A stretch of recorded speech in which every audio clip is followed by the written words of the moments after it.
வியர்வை சிந்தி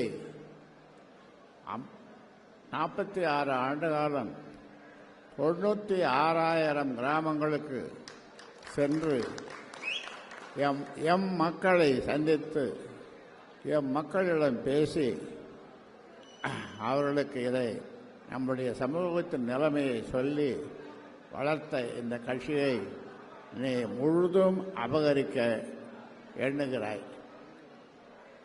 அதனால் இந்த உரிமையை என்னால் விட்டுக் கொடுக்க முடியாத நிலையிலே தான் நான் மீண்டும் இந்த கட்சியினுடைய தலைவராக ஆனேன். எனக்கு உதவியாக என் மூத்த மகள் செயல் தலைவராக ஸ்ரீகாந்தி பரசுராமன் அவரை எனக்கு துணையாக இருமா என்று அதை செயல் தலைவராக நியமித்தார்.